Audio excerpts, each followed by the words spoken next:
Pucks with Haggs is brought to you by Fanduel, the exclusive wagering partner of the CLNS Media Network. Welcome once again to another edition of the Pucks with Haggs podcast. I believe this is the 26th episode of the podcast. I'm going to let you in on a little secret before we even get going. We recorded the 26th episode of the Pucks with Haggs podcast early in the morning on Friday, and your idiot host forgot to hit record. So we had a great 45-minute conversation with my buddy Mick Colageo from the Standard Times and Connor Ryan from Boston.com that never got recorded and we'll never see the light of day, even though it was a great conversation. It was. I treasured it. I'll treasure it always. And it's tough to. I feel bad that Connor. We'll be missing the Connor segment here, but that was I know. Great. But we'll have him on again because it was a really fun conversation, and I hope we can work. You going with Pete Shepard to a Hartford Whalers Bruins playoff game together, the story you told earlier into this episode as well. But before we get going, I'm Joe Haggerty, your host. You can find my stuff at joehaggerty.substack.com. Please subscribe to a premium subscription if you'd like. You'd get all of my content sent to you, both the stuff behind the paywall and the stuff that I send out there for free, which is quite a bit. But all of my Bruins coverage is going to be there. I also want to thank our sponsors. First of all, Fanduel Sportsbook.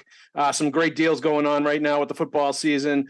You bet $5, you get $100 off NFL Sunday ticket from YouTube and YouTube TV, as well as betting $5 and getting $200 in bonus bets guaranteed. So just go to fanduel.com/Boston and spend your money on the NFL season. That's what it's there for. Also, Factor Meals, America's #1 ready-to-eat meal kit, ready in 2 minutes. Some delicious meals. We'll get into more of that later. But all right, let's get into the nitty-gritty here with Mick Colageo. We talked about this earlier. Let's talk about it again. Mark Recchi inducted into the Philadelphia Flyers Hall of Fame. Very well-deserving honor. I honestly thought he was already in there because he's in the Hockey Hall of Fame, and I feel like there's been plenty of time to honor him by all the teams that he's played for. But a great honor for a great guy who had a great run with the Boston Bruins. I don't know. I can't think of too many guys who played for as many teams and made significant impact with as many teams. He was a great Montreal Canadian. He was. Who would have thunk it? I remember when we spoke earlier, you said, well, when he got to the Bruins, he had to have changed his game by then and didn't score as much off the rush. And I'm thinking, yeah, you just reminded me of the backbreaker in Game 6 against the Penguins in 91. Yep.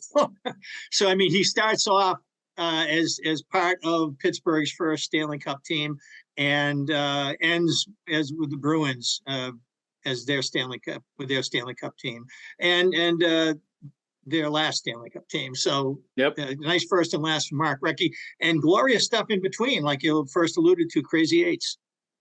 Yeah, and we obviously know him well from his time with the Boston Bruins. When he came over as a kind of an unheralded trade deadline acquisition from, I believe it was Tampa Bay, right? That they traded for him from Martin's Carsums and that's right. Matt Lashoff. Yes, to Tampa Bay at the 2009 deadline. He was there with Stamkos the last half of his career. He became kind of that older veteran guy that you placed with the young superstar to kind of show him the way. Sidney Crosby in Pittsburgh, Stamkos in Tampa Bay. He was already that in Carolina when they won it. Yep, Eric Staal. I neglected to mention them. Yep, and then with the Bruins, obviously, you talk to Milan Lucic, you talk to Brad Marchand, you talk to Patrice Bergeron, you talk to David Krejci, all those young guys. When he came in, he was the perfect veteran to add into the mix with that young core to really show them how to win, show them what it takes, and really push them to a whole different level. He was almost always famous for saying, you got to get out of your comfort zone in the playoffs, and kind of preaching that to all those players. And sometimes you have to do things that are not comfortable in order to win hockey games in the playoffs and push yourself to what needs to be done for the team. And you saw all those players get to that place that he was talking about. And, I credit a lot to him. I still remember, and we talked about this earlier, when they had those playoff series against the Flyers in 2010, 2011, I remember Rex mixing it up with Chris Pronger in front of the Philadelphia net, a little Barney Rubble, 5'9", 200 pounds, whatever he was, taking wax from Chris Pronger in front of the Philly net. And that's what he became in later on in his career, a guy that would stand in front, tip pucks, get rebounds, and just show the way as far as being a tough forward that could score points that way rather than off the rush, as you alluded to. Well, you know what? And by that time, Rex's stride was pretty much like Barney Rubble driving. It was back in the day. I mean, he was pretty much like a bike that couldn't get out of first. And so he was churning and going as fast as he could, but the relocation part of it wasn't that impressive. And it made me wonder if he was viable for what it would take. But in different ways, he showed that he is, and a lot of different ways. And, not just by being an influence on other guys who could play the game, but playing the game for them. He was huge. Absolutely. Congratulations, Rex. Well-deserved, and a great guy on top of being a Hall of Fame player. Next up, the Boston Bruins Foundation Golf Tournament at Hillsides in Plymouth. That happened this week. That's usually the official kickoff of the Boston Bruins season. That's when everybody's in town. They go play golf. You see a lot of alumni there. It's always a fantastic event, as it was again this year. It was great to see Bobby Orr out there mixing it up, which he's not always at these events. These golf tournaments, but he was there this year. Derek Sanderson was there. A lot of the old time greats. It was awesome to see them. I remember Norman Levier was there a couple of years ago. It was great to see him as well.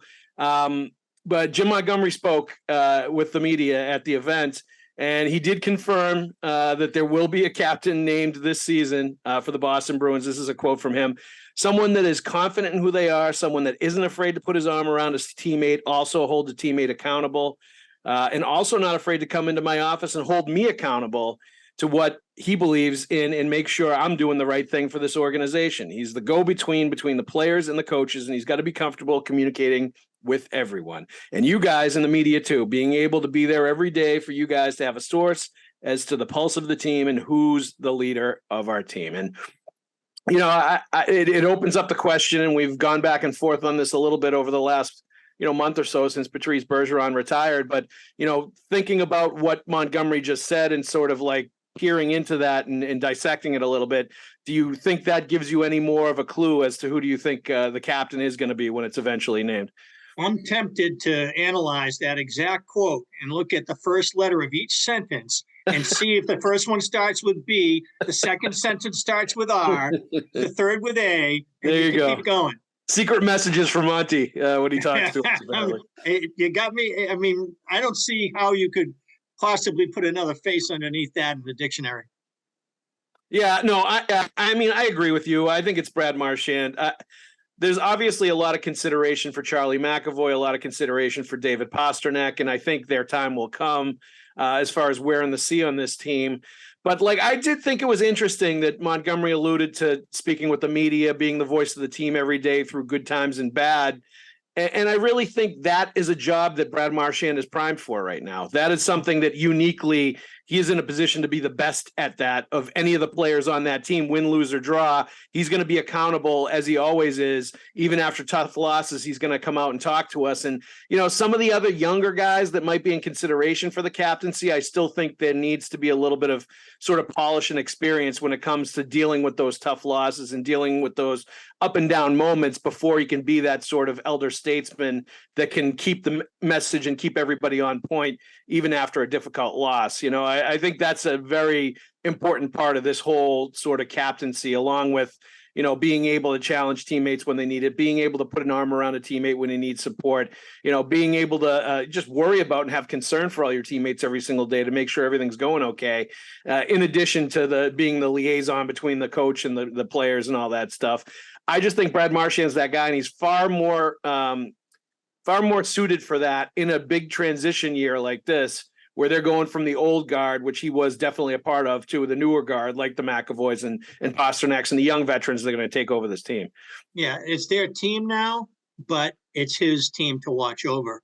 And that's great. Well put, Mick. And he has already got matching experience. He has given Bergie some nights off in these last few seasons, and to give him a break, cut him some slack. And he's very much stood in there and been that guy already without the letter. And to me, it's just a matter of making it official. I'll give you a full disclosure here. I was the first person. I wasn't the first person, but I was in the parking lot and spotted Bergeron. And two people had just walked past him toward the parking lot as the players were returning their gifts to their cars before they found their way to the range or wherever they were going to go before they head out to their holes. And I saw him, and I was like so stunned by him. I just like, is that you? And he's like, it was pretty cool. And so we had a quick chat, and a second later, Brad Marchand shows up. And now these two guys, this was their first moment, I could tell. And so I told them, I said, look, I'm leaving. I'm out of here. You guys have your chit chat. And as we were walking, they were sort of following me toward the clubhouse, and I turned around and I said, I just want to be the first. And Marshy had his golf bag slung over his shoulder. So I just reached to his golf bag and drew a C, and they both laughed. And so that's awesome. And to me, it's a no-brainer. It's just a matter of making it official. Whatever day the Bruins are going to choose amidst their season is full of moments and full of acknowledgments and celebrations, and in concert with their centennial. They got to pick a day to do this, and it's got to be before the season starts. But real quick, I just want to give a shout out to our sponsor, Fanduel Sportsbook, the exclusive wagering partner of the CLNS Network. Get ready for the NFL season with incredible offers from Fanduel, America's #1 sportsbook. Right now, new customers can bet $5 and get $200 in bonus bets guaranteed. Plus, all customers who bet $5 will get $100 off Sunday ticket from YouTube and YouTube TV. Now is the best time to join FanDuel. The app is easy to use, and you can be on everything from spreads to player props and more. So visit FanDuel.com/Boston and kick off the NFL season with an offer you do not want to miss. It's a great promotions every day. It's a safe and secure app. You get paid instantly when you win, which a lot of people do at FanDuel Sportsbook. So give it a try. Go over and take a look if you haven't yet. Get going with your $200 in bonus bets guaranteed, and have some fun with the football season coming up. Yeah, absolutely. I think so too. And media day.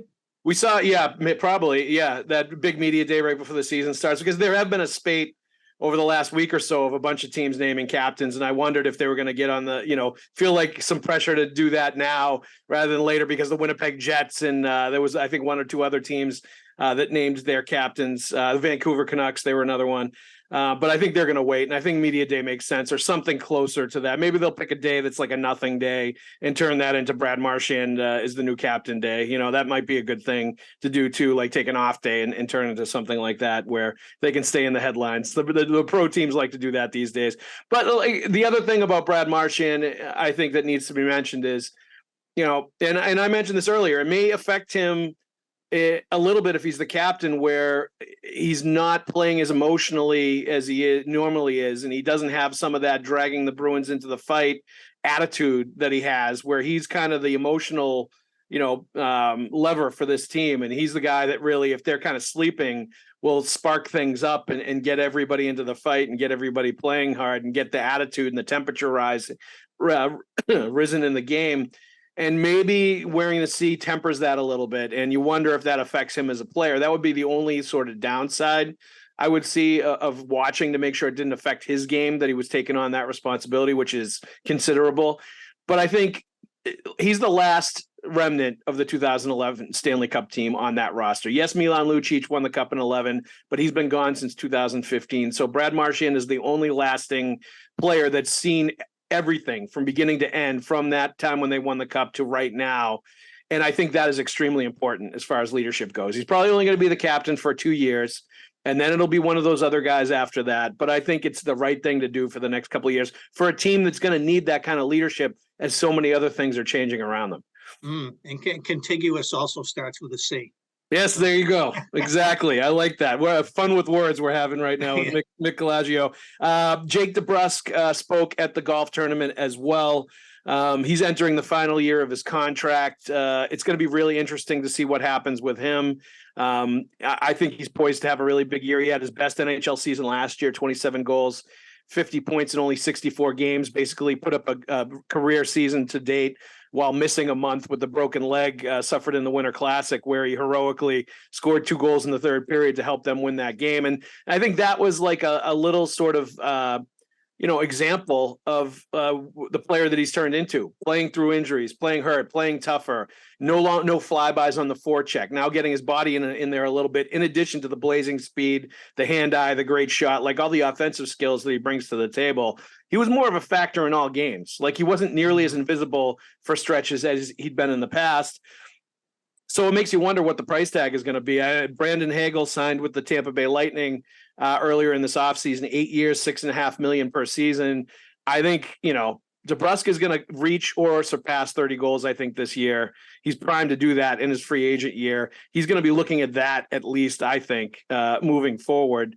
And it's going to be interesting to see if the Bruins are willing to go that far and how much they are going to tango with him. But that leads into DeBrusk's quote from yesterday.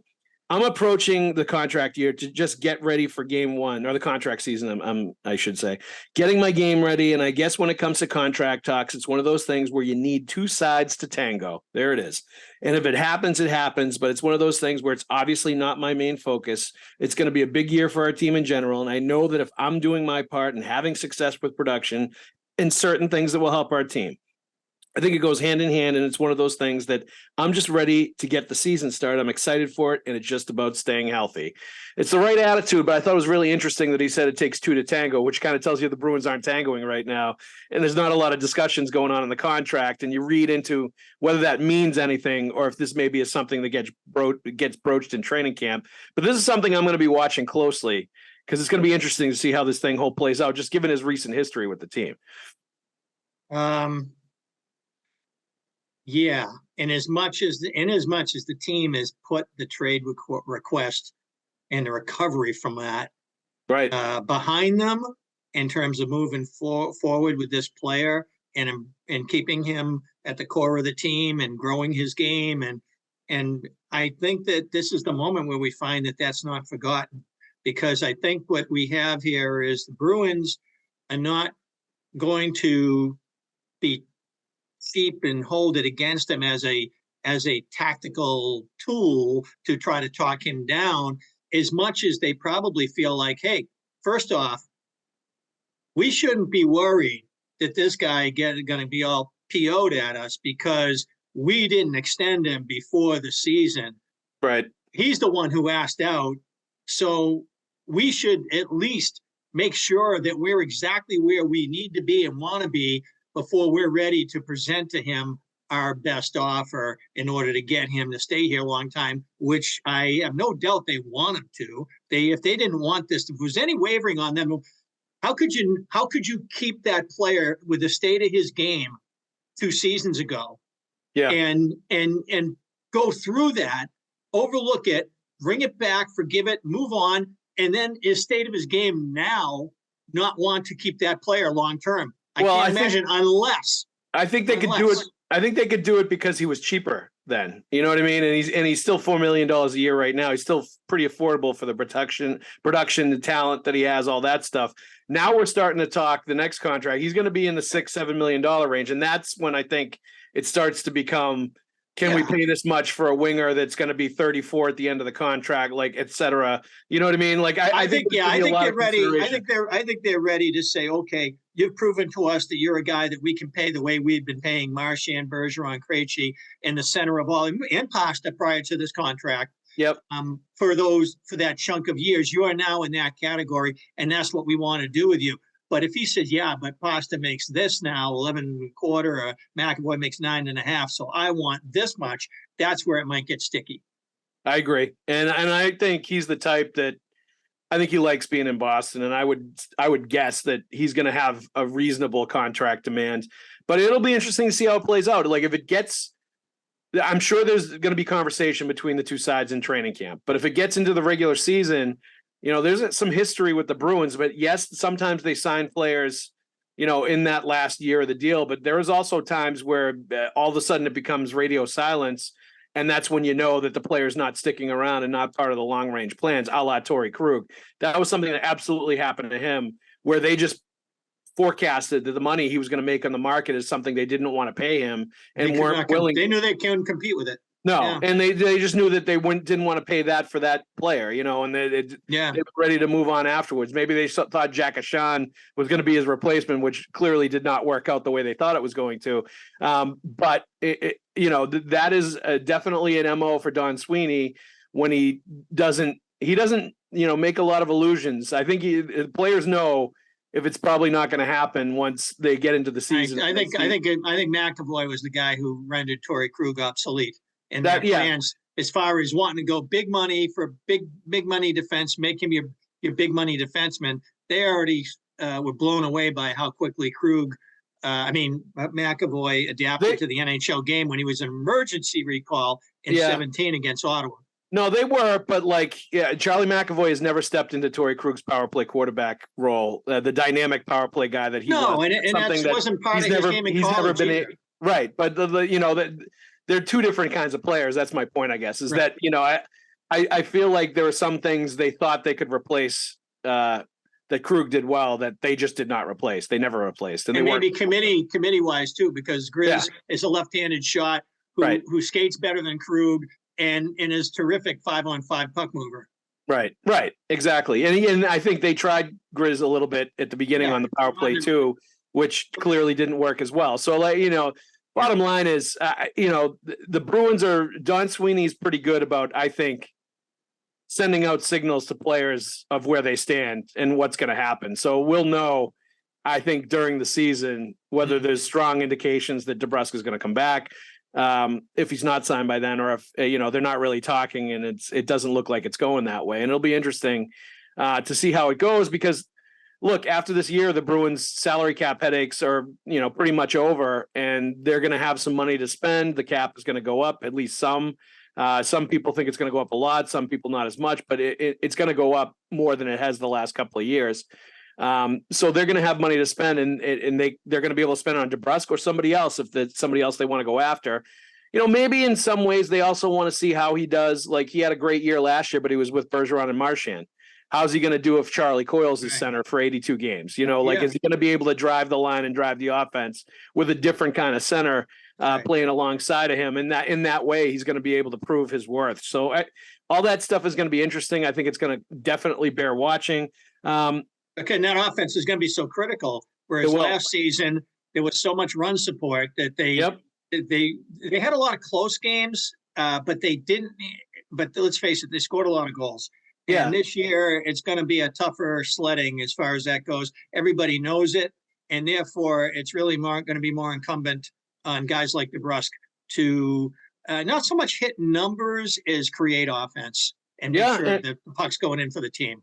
Yes, and I think that's going to be important to watch. That's probably something else they want to see, how he reacts to that and how well he can do with that. Because to your point, and when we said this earlier on the podcast that shall never exist, there was, I think there's going to be a lot of 2-1, 3-2 games for the Boston Bruins this year. I think the scoring is going to be down. I think it's going to be about goaltending and defense, and having players like DeBrusk that can break games open with their offense, or at least put goals up and create plays, is going to be significant. So if he produces any, plays under that sort of microscope and pressure, I think that's going to be a huge feather in his cap. All right, let's move on to the last topic here. And this is, one that I think we've talked about over the last few weeks, at least privately, not publicly, because we weren't supposed to. The Bruins wanted a cap on this and keep it hush hush until the list was released. The historic 100 Boston Bruins list was released over the last week. Some awesome names on there. Obviously, the Mount Rushmore names, the Espos, the Bobby Orrs, Cam Neely's, Ray Bourques, Patrice Bergeron, they're all on there. Some great old time names, a lot of, recent names as well. I was going back and forth corresponding with Johnny Boychuk. He was very excited to be a part of this and was honored and said he couldn't believe he was with such an awesome group of players. There's a lot of guys like that we know personally that we covered that are on the list. It's great to see. But what I'm curious about is just the omissions. And I have one that was just stupid on my part, which was Ed Sanford. And I talked about that earlier. I know his son, Mike, and his other son, Bernie, really well. And Mike is an off-ice official at the Garden. He's a head off-ice official, and he's going to kick your butt. And I told him, I was like, I feel so bad because I was in a rush to finish it. And I think there were some old time guys that I left off that deserved it, like Ed Sanford. And I felt really bad. And I would have felt extremely bad if he didn't make the list. And I told Mike, I was like, I would have let you and Bernie like just hold me down and beat the crap out of me if your dad didn't make the list because I forgot to put him on there. So thank God he was on there. And Mike told me, you know, he's 94, 95 years old. And his reaction when he saw the letter was obviously appreciative, but like humbled to the point where he said, there's so many great players from my era on the Bruins that deserve this more than me, which is not true. He definitely deserved it. But there are a lot of, you know, the fact that was his reaction, such a hockey reaction and revealed so much about him and his modesty and, you know, what a classy person he is. He's also a legacy player and he changed hockey. He had a terrible Achilles injury that was fundamental, along with one player, I think a Toronto player, and for some reason I can't remember who it is, that both of them had Achilles injuries that from skate cuts that resulted in the redesign of the hockey skate to have the backside tongue. I didn't know that. We know it. This was Eddie Sanford's injury. Yeah. No kidding. Yeah. Wow. That's a great nugget, Mick. Thank you for sharing that. All right. So I'm going to ask you for some of your omissions or you guys you thought should have been on there. And this can lead into your story about going with Pete the Meat to the Hartford game, because you mentioned one player that you thought should have been on the list. I did. So, before that, I got to get through my own brain fart here. Yes. I can't let you take the heat alone. I woke up the next morning after the deadline and realized I never placed McAvoy. I was waiting to see where I should put him. I figured he's probably somewhere around where Oates and Janney and Barry Peterson, even though they're centermen and he's a defenseman. But to me, as far as how many years have you played, what kind of impact have you had, how good are you, how good could it get, you know, the whole 9 yards. And I'm thinking somewhere he's going to be somewhere where those guys are. And then I realized, and so I went back to see if I could get it in. It wouldn't let me do it. I was like Livingston at the end of Office Space, where he's desperately trying to go back to the and reach in and get his confession paper. He couldn't find it, you know. So anyway, but yeah, the guy two people that I was shocked not to see. One I really was surprised is Mel Sudden Death Hill. Still owns an NHL record for number of goals in a playoff series, and so for him not to overtime goals in a playoff series, I think it is at 3. Yeah. And which would explain the nickname Sudden Death. Yeah. And so how does this guy not in, you know, and so that was a tough one to see. I was a little disappointed that McQuaid didn't make it. I was too. I was definitely and not that I feel like, oh, he should have been there. I didn't feel that way. I feel like a lot of guys that were deserving as he was. And I felt a little bad that he got left off of that. One of the rare Bruins of that team that didn't make it. And it was funny to see, you know, and so I always expected a certain amount of recency bias. And so I figured that made me feel good. Well, at least that way McQuaid will get it. He didn't. So, but the one that you obviously, the one you teeing me up for is Dave Poulin. I always thought that he was far more beloved by the organization and by the fans than Kenny Linsman, who made it. Yep. So, but Dave Poulin did not. And so, my story is that when Pete Shepard and I were working at WBLQ, the fledgling FM down in Narragansett, Rhode Island, Pete helped me get that job. And we worked together, and I suggested that we go to Game 4 of the Bruins-Whalers 1990 series, where the Bruins are losing 2-1 in the series. They're down 2-1 in the series. They don't have Ray Bourque because of a hip injury, and they're down 5-2 at the end of 2 periods. And the Whaler fans are in the concourse. Oh, I think we're going to play so-and-so. I think we'll win in 5. I think we're going to wind up lands. And I'm thinking, this is miserable. And I brought friends, my street hockey pals from Sharon. I thought that we were, you know, I was promising them that there's nothing like being a road team in a playoff game. And here they were in this. I dragged them into a situation that was one of the worst. And, you know, and the Bruins had finished first overall. So this was just horrible. So the third period comes around. And I'm up in the cheap seats with the Bruins fans behind Moog and way up in the balcony. And before the ice is even scraped up, Dave Poulin scores. Oh, nice to see. We got a pulse here. Okay, so we're not going to go quietly. Next thing you know, Bob Beers is the late man coming in. They were making jokes about him earlier in the game because his number as a rookie was 43. he didn't wear his legacy 22 number yet. He was wearing 43 and goes, 43 beers. And so Beers comes in and he scores. Now it's 5-4. Well, the period's not even half over. Cross-ice pass to the right circle. Dave Christian one time, and bam, game is tied. The place goes nuts. The Bruins fans are now louder in their minority than the Whaler fans ever were in their majority. and it was just, and the poor Whaler fans they were so civilized. They're looking back at us like who are these Neanderthals? And we're just, I mean, the saliva is flying, beers are spilling, and everybody's going absolutely crazy. And then you go through that next 10 minutes of the third period, and it's just so suspenseful. And the Whalers were really good, and they were a deep, deep team, and they kept on coming and kept on pressuring and getting the puck out in front of Moog and big scrambles in front. And it was a tough rest of the way. And then finally at the end, Dave Poulin scores right before the game ends, and he scores to win it. And the concourse, here we go, Bruins. And it just was it was an unbelievable night. But it speaks how good Poulin was in the play. He was a playoff player. He was an impactful player for them when they got him from Philly. Oh yeah. Yeah. And I didn't know if he had that much left, at that point in his career. I felt like the sweet spot was obviously the Flyers in the mid 80s. And but Poulin played hard. And I think that, resulted in an injury prone kind of career. Yeah. Not that he had brittle bones, but that he just, he took a beat in order to play the game he wanted to play. He played right through the game against bigger players. And he played a two-way game, and very Bergeron-like. That was his MO, was to be a tough out. Like, you may be more famous than me, you may skate faster than me, you may be bigger than me, you may shoot the puck harder, but I'm gonna give you a real hard time. And that was his game. And in the Bruins, he was a great second line center to Craig Janney in that 1990 run to the final. That's I love that description, because that reminds me of like when I watch my son play, how he plays. That's exactly how he plays. Same thing. Yeah. He's just a tough out all the time, even at 10 years old. And it's really fun to watch. But like, Poulin's a great guy, a great player. Like, he does a great job now for TSN, and he's a broadcaster up in Canada. You see him all over the place.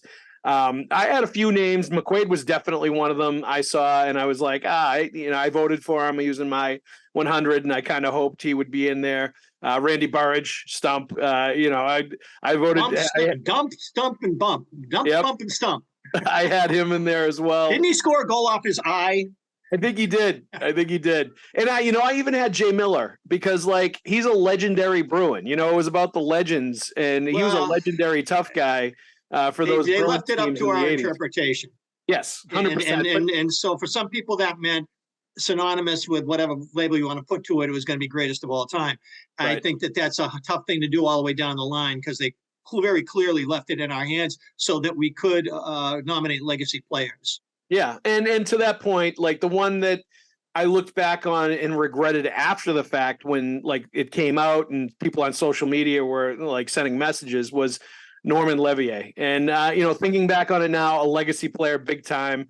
A story that everybody knows in Boston Bruins history. Obviously, a tragic story with the aneurysm that struck him in Vancouver and wiped out, which was, I forgot how young he was when that happened and how good he was, that he was a first-round pick. He'd had a brilliant rookie year. He was poised to really become a star on that team with Ray Bourque and all the other guys in the early 80s, and then he struck down with that aneurysm. Yeah. And, it was one of the obviously iconic moments in Bruins history, was him skating on the Garden Ice when they closed it out with Ray Bourque so many years later. And, was the moment. It was. And thinking about all that stuff, I was like, oh, you know what? He should have been on there, just because he's such an important part of Bruins history and their legacy and everything. And I kind of regretted not voting for him for that reason as well. Yeah, I started with him somewhere near the middle, and I think I had him closer to the bottom when it ended, because I found myself going from the legacy interpretation to sparing that for very few players, and I can't remember even whether he wound up in my 100 or not, but he was very close to it, He was in my working group. Let's put it that way. He might be very well have been on my list. I'm not sure. I'd have to check it. But yeah, I mean, if this was going to be easy, then it would have been easy. And everybody's got an opinion, and they left it up to the complete interpretation on our hand, whatever most legendary meant. Yep. I think one thing that really will stick with me always about the Painters Cap Bruins of Kluzak's rookie year. And in Milbury getting injured, O'Reilly getting injured, obviously what happened with Normand Levier, and how the Bruins didn't have all their horses when they went against the Islanders in the semifinals and still got them to 6 games. And they were right there. And now imagine what they were first overall in the league, 50, 20, and 10. And Ray Bourque didn't hit the crossbar in the final game at Montreal, then they would have been 51. We know overtime didn't come till the next year.